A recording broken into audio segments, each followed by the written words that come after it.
दशक तिसरा समास सहावा आध्यात्मिक ताप. त्रिविध तापांचे सविस्तर वर्णन या समासात आहे.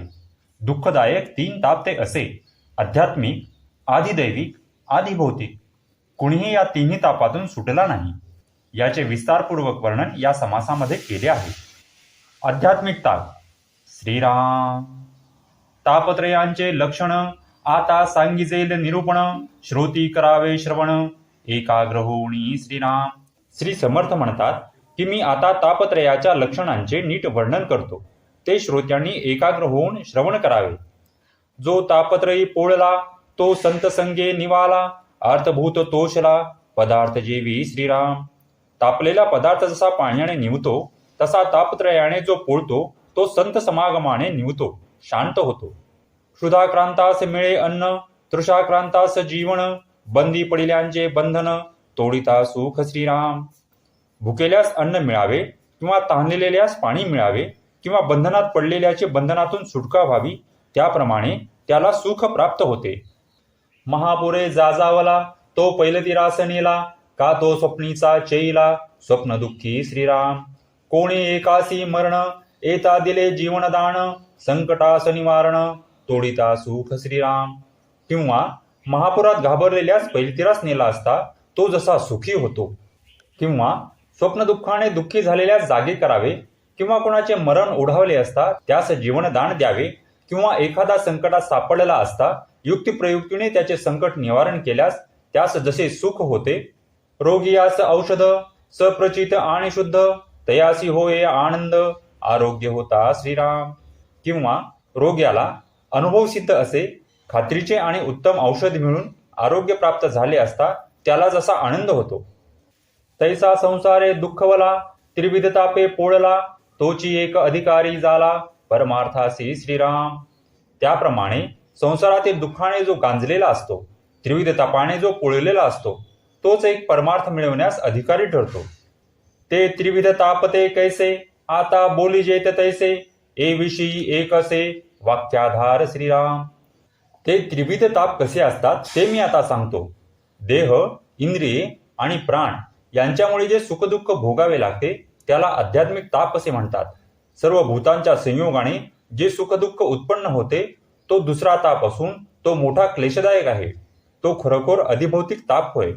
माणसाच्या चांगल्या वाईट कर्माप्रमाणे मेल्यावर यमयातना, स्वर्ग, नरक वगैरे जे भोग भोगावे लागतात त्यांना आधिदैविक ताप असे म्हणतात. एक ताप आध्यात्मिक, दुजा तो अधिभौतिक, तिसरा आधिदैविक ताप जाणावा श्रीराम. एका तापास आध्यात्मिक ताप म्हणतात, दुसरा जो ताप त्यास आधिभौतिक म्हणतात आणि तिसरा ताप तो आधिदैविक जाणावा.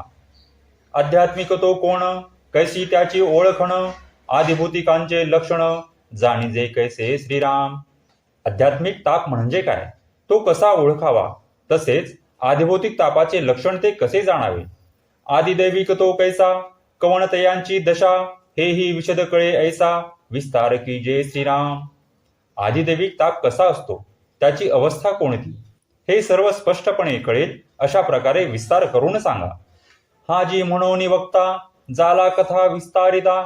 आध्यात्मिक ताप आता सावध ऐका श्रीराम.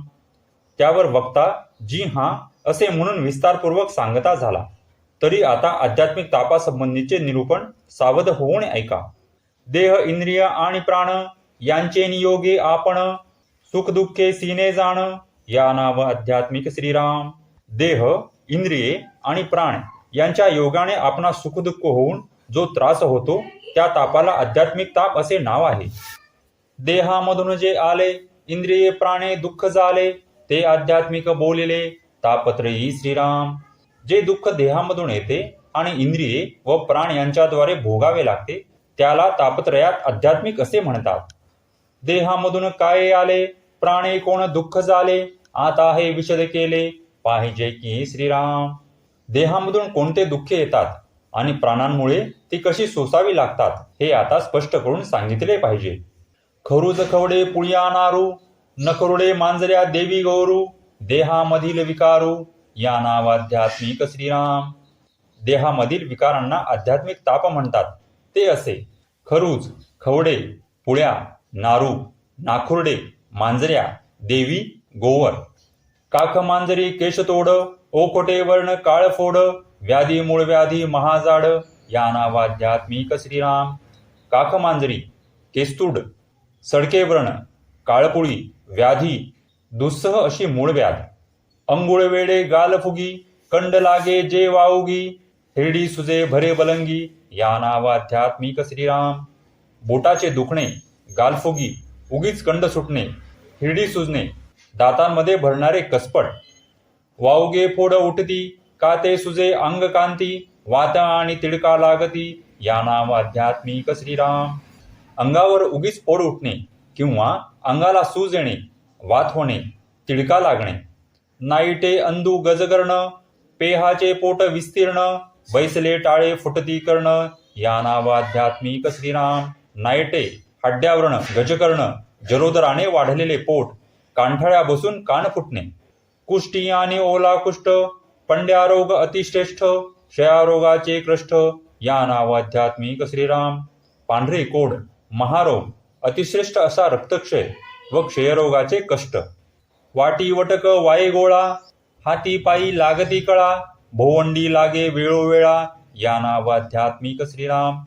गाठ सरकणे, अर्भक दूध प्याल्यावर दुधाच्या गोळ्या होऊन ते ओकते ते दुखणे किंवा वायुगोळा अथवा हातापायाला कळा लागणे, वरचेवर चक्कर येणे. ओलांडा आणि वळ, पोटसुळीचा तळमळ, अर्धशिरी उठे कपाळ, या नावाध्यात्मिक श्रीराम. ओलांडा, वळ, पोटशुळाच्या वेदना, अर्धशिशीने कपाळ उठणे.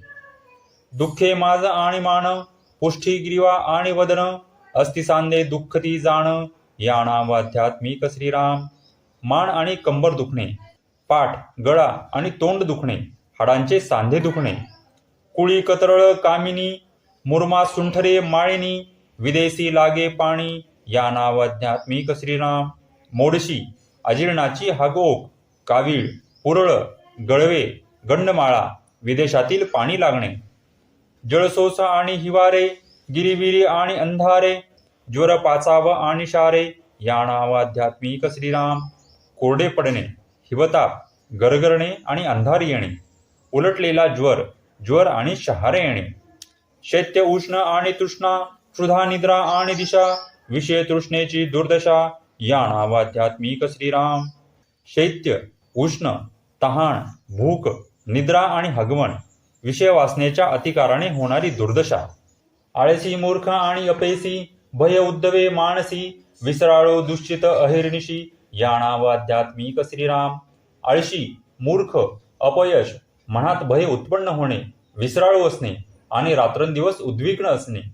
मूत्रकोड आणि परमे, रक्तपित्ती रक्तपरमे, खडा चढा चेणी श्रमे, या नावाध्यात्मिक श्रीराम. लघवी अडणे, परमा, गरमी, रक्तपिती आणि रक्तपर्मे, मूत्रखड्याचा त्रास होणे. मुरडा हगवण उन्हाळे, दिशा कोंडता आंदोळे, एक वेथा असून न कळे, या नावाध्यात्मिक श्रीराम. मुरडा, हगवण, उन्हाळे लागणे, अवरोध झाला असता त्रासणे किंवा रोग असूनही तो कोणता हे न कळणे. गाठी डळली जाले जंत, पडे याव आणि रक्त, अन्न तैसेची पडत, या नावाध्यात्मिक श्रीराम. गाठ सरकणे, जंत होणे, आव आणि रक्त पडणे किंवा अन्न न पचता तसेच पडणे. पोटफुगी आणि तडस, भरला हिर लागला घास, फोडी लागता कासावीस, या नावाध्यात्मिक श्रीराम. पोटफुगी, तडस लागणे, ठसका लागणे, घास लागणे, मुखातील लहान फोडामुळे जीव कासावीस होणे. उचकी लागली उसीत गेला, पित्त उसळले उलटा झाला, खरे पडसा आणि खोकला, या नावाध्यात्मिक श्रीराम. उचकी लागणे, घास अडकणे, पित्त उसळून उलटी होणे, जीभ काढे, पडसे, खोकला होणे. उसळला दमा आणि धाप, पडजीभ ढासी आणि कफ, मोवा ज्वर आणि संताप, या नावाध्यात्मिक श्रीराम. दमा उसळून धाप लागणे, पडजिभेमुळे ढास लागणे, कफ होणे, मोवा ज्वर आणि संताप येणे. कोणी सेंदूर घातला, तेने प्राणी निर्बुजला, घशामध्ये फोड झाला, या नावाध्यात्मिक श्रीराम. कोणी शेंदूर खायला घातल्याने मनावर परिणाम होणे, घशामध्ये फोड येणे. गळसोट्या आणि जीभ झडे, सदामुखी दुर्गंधी पडे, दंतहीन लागती किडे, या नाव आध्यात्मिक श्रीराम। घटसर्प आणि जीभ झडणे, तोंडाला नेहमी दुर्गंधी येणे, दात पडून हिरड्यांना कीड लागणे, जरंडी घोलाना गंडमाळा, अवचित स्वये फुटे डोळा, आपणची कापी अंगुळा, या नाव आध्यात्मिक श्रीराम। पांथरी वाढणे, घोळणा फुटणे, गंडमाळा, अकस्मात डोळा फुटणे, आपलेच बोट आपण कापून घेणे, कळा तिडका लागती, काते दंत उन्मळती, अधर जिव्हा रगडती, या नाव आध्यात्मिक श्रीराम। कळा व तिडकी लागणे, दात उपटले जाणे, दातांनी ओठ किंवा जीभ चावली जाणे, कर्णदुःख, नेत्रदुःख, नाना दुःखे, घडे शोक, गर्भांधा आणि नपुष्यक, या नाव आध्यात्मिक श्रीराम। कान ठणकणे, डोळे दुखणे, नाना प्रकारच्या दुःखामुळे शोक होणे, गर्भांध किंवा नपुंसक असणे, फुले वडस आणि पडळे, कीड गर्ता रातांधळे, दुष्टित भ्रमिष्ट आणि खुळे, या नाव आध्यात्मिक श्रीराम। डोळ्यात फूल पडणे, वडस वाढणे, मोतबिंदू, काचबिंदू होणे, पापण्यांना कीड पडणे, डोळे असून न दिसणे, रातांधळेपणा, दुष्टितपणा, भ्रमिष्ठपणा आणि खुळेपणा, मुके बधीर राखुंडे, थोटे चळले आणि वेडे, पांगुळ कुऱ्हे आणि पावडे, या नाव आध्यात्मिक श्रीराम। मुकेपणा, बधीरपणा, ओठ तुटणे, हात तुटणे, वृत्ती चळणे, वेडेपणा, पांगळेपणा, आखूड पाय असणे, कुबड असणे, तारसे घुले काणे कैरे, गारोळे जामुन टाफरे, शंडागुळे गिंगाणे बिदरे, या नाव आध्यात्मिक श्रीराम। तरवटलेले डोळे असणे, वाकडी मान असणे, तिरळेपणा, गहारे डोळे असणे, अति ठेंगणेपणा, सारखे ठेचकाळणे, हाताला 6 बोटे असणे, गेंगणेपणा, कुरूपता, दांतिरे बोचरे घाणाळ, घ्राणहीन क्षोत्रहीन बरळ, अतिकृश अतिस्थूळ, या नाव आध्यात्मिक श्रीराम। दांतरेपणा, बोचरेपणा, लांब नाक असणे, नाकच नसणे, कान नसणे, बडबड करणे, अतिकृष्टता, अतिस्थूलता, तोंतरे बोबडे निर्बळ, रोगे कुरूप कुटिळ, मत्सरी खादाड तपिळ, या नाव आध्यात्मिक श्रीराम। तोतरेपणा, बोबडेपणा, अशक्तपणा, रोगटपणा, कुरूपता, कुटिलता, मत्सरी स्वभाव, खादाडपणा, तापटपणा, संतापी अनुतापी मत्सरी, कामिक हेवा तिरस्कारी, पापी अवगुणी विकारी, या नाव आध्यात्मिक श्रीराम। संतापणे, पश्चाताप करणे, मत्सर करणे, कामना असणे, हेवा अथवा तिरस्कार करणे, पाप करणे, अवगुण असणे, विकारवशता, उठवणे ताठा करक, अवटळे आणि लचक, सुजी आणि चालक, या नाव आध्यात्मिक श्रीराम। उठता न येणे, अंग ताठणे, अवघडणे, लचकणे, सूज येणे आणि संधिवात, सल आडवे गर्भपात, स्तनगुंते सनपात, संसार कोंडे अपमृत्य, या नाव आध्यात्मिक श्रीराम। न वाढणारा गर्भ, मूल आडवे येणे, गर्भपात होणे, स्तनात गाठी होणे, सन्निपात, संसारातील अडचणी, अपमृत्यू, नखविक आणि हिंगुरडे, बाष्ट आणि वावडे, उगीच दंत खिळ पडे, या नाव आध्यात्मिक श्रीराम।